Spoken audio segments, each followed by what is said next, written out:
Welcome guys to our channel today, and in our video today we're going to try and analyze why Chelsea need to sign Michael Olise from Crystal Palace. So Olise is a very technically gifted player who I believe Chelsea should be actually trying to compete Manchester United in signing this player. In my video today I'm going to focus on how Michael Olise can fit in the Enzo Maresca system, and I'm going to delve into his individual attributes such as his passing, his dribbling, his link-up play, as well as looking at stats and how these stats favor him. Now, the signing of Michael Olise will be very controversial amongst the fan base because a lot of people think certain players in the squad's positions get threatened with this signing, with key players such as Noni Madueke and Cole Palmer. However, in my opinion, we do expect that Cole Palmer, being Cole Palmer, will retain his position in the team, being the most important player in the team. However, Noni Madueke is the most likely to be affected by the signing of Olise. And I'm going to show you why we still need to sign Olise despite having Noni Madueke, because Olise is a player that does not come quite often, and it is a player who you need to tap in quite fast. Now, looking at these statistics, the first thing that I want us to look at is the non-penalty XG. You can see Olise is in the 99th percentile compared to Noni Madueke, who's in the 82th. When you look even at shots, Olise has better shots than Noni Madueke. When you look at shot creating actions, he's still way better than Noni Madueke, meaning that this is a player who contributes very much in attack. Looking at the progressive passes, you see that Olise has a lower passing accuracy compared to Noni Madueke. This is because Olise attempts many risky balls. And when you look even at the progressive passes, he makes more than Noni Madueke. Defensively, his interceptions and his blocks are way better compared to Noni Madueke, meaning that he's a player who does a lot of work out of the ball. Now, even looking at the overall graph, you can see that Michael Olise is an all-round player.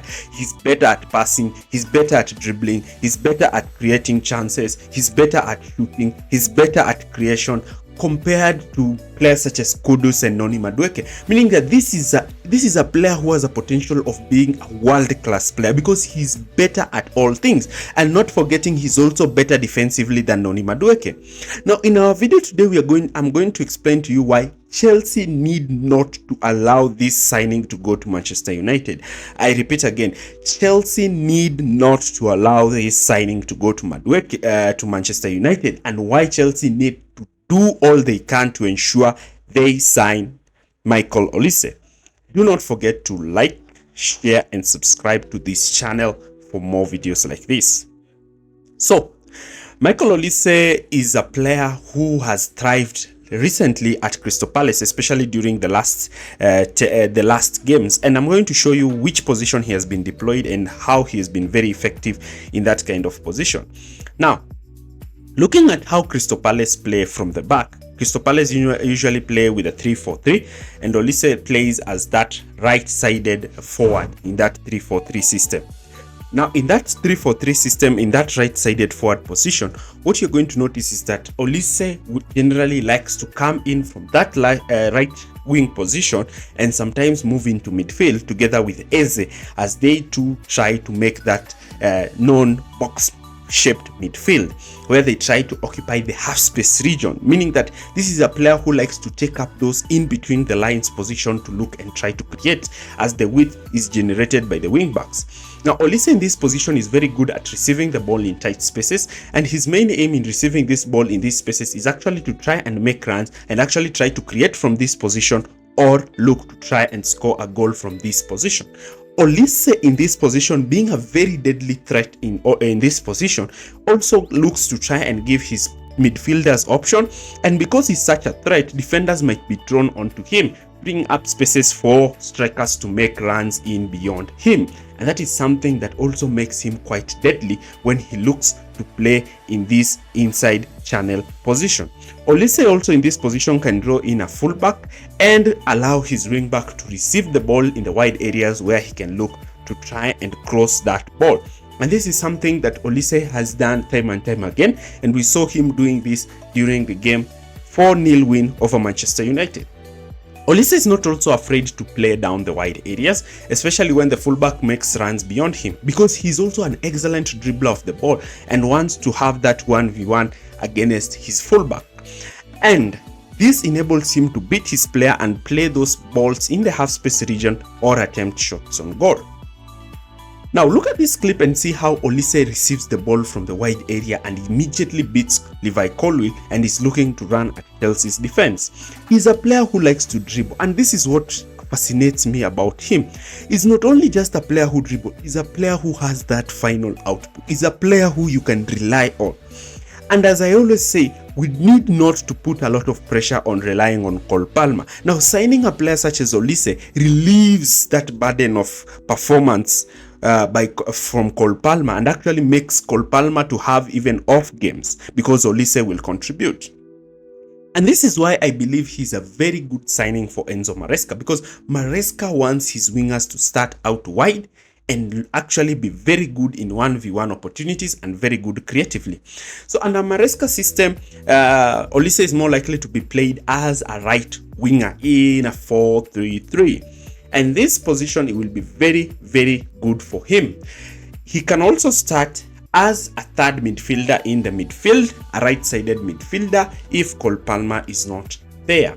But most likely he's going to play as the right winger in a 4-3-3. And I'm going to explain to you his role in the Enzo Maresca system. Now, in the Maresca system, his main task will be to try and hold width, start high and wide in line with the striker and the other winger. This is so that because of his deadly threat in the wide areas, this will stretch the defense and allow the two creative players in maybe Enzo Fernandez and Cole Palmer to occupy the half space position, as Chelsea will try to build with a 3-2-5 system. Now, in this 3-2-5 system, when you are quite nullified by the opponent, you need wingers who are very, very good in dribbling past their opponents, and this is what Olise will give Chelsea, because he'll be able to beat his fullback in this 1v1 ground duels. And once he's able to beat his fullbacks, sometimes this might commit fullbacks to try and stop him and deny him that opportunity to enter the box, and this might give freedom to players such as Cole Palmer to make that half space run.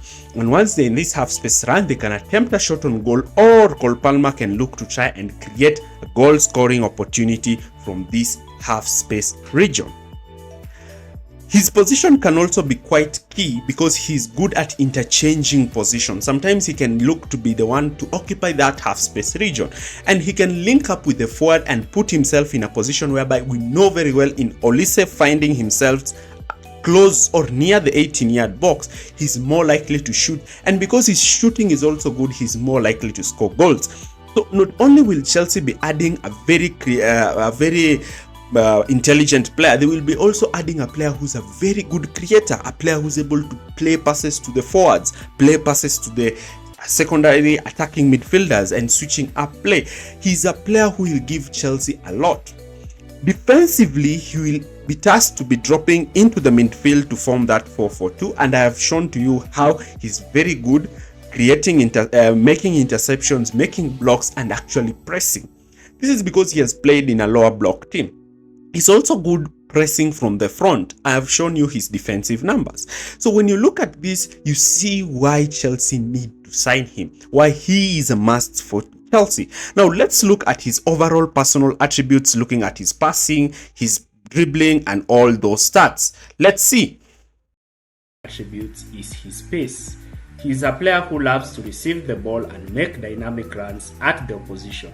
His exceptional dribbling ability makes him a nightmare for the defenders, as he can change direction quickly and keep control of the ball under pressure. This is something that you expect from most wingers, and is something that we expect to see him implement at Chelsea. Winning the ball quite deep and immediately using his pace, power, and trickery to launch quick attacks by dribbling past opponents.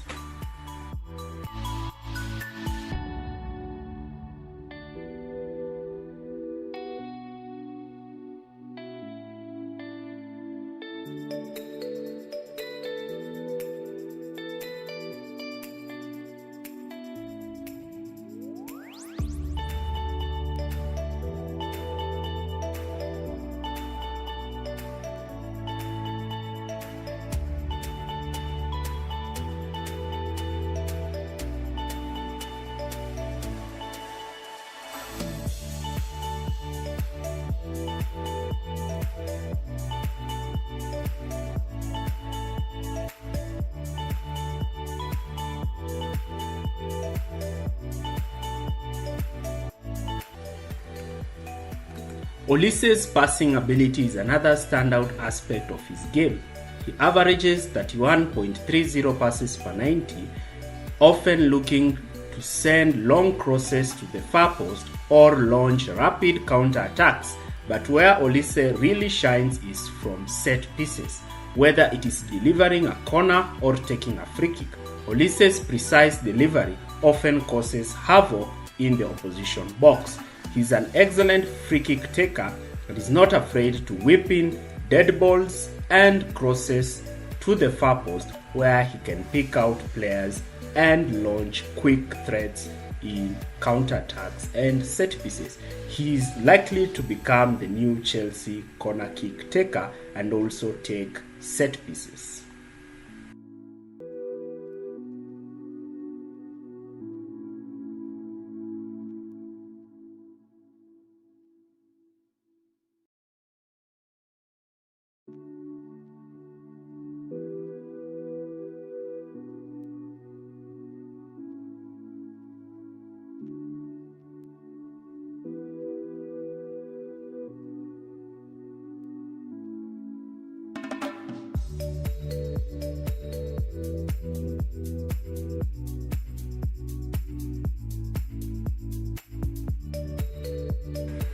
His ability to play through balls is also a key strength, since he can launch his farthest forwards, attacking midfielders, wingers by simple through line breaking passes where they can leave them in 1v1 situations in goal.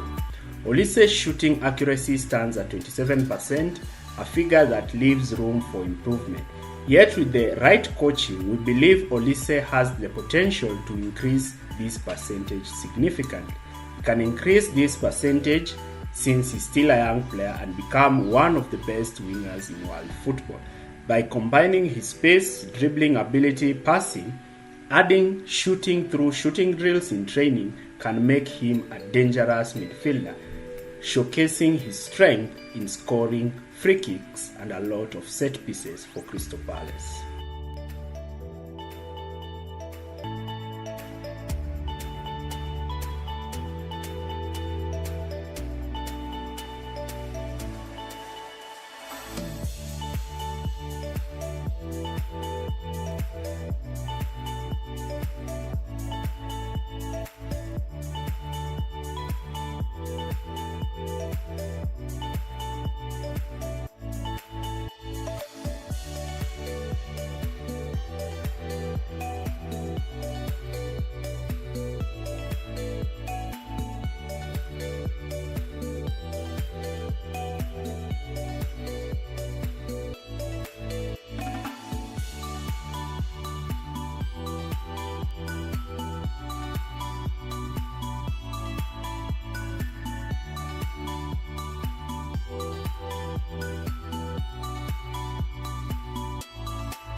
Despite being an attacking player, Olise also makes notable contributions defensively.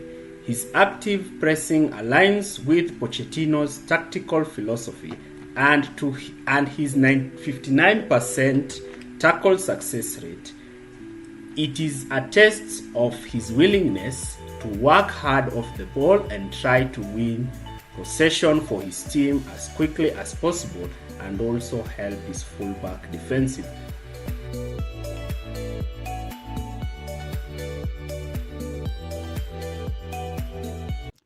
So a lot of fans are really scared about the signing of Olise, questioning whether he will render Noni Madueke out of the team. But my concern is that this is a player who you'll not be getting in the market.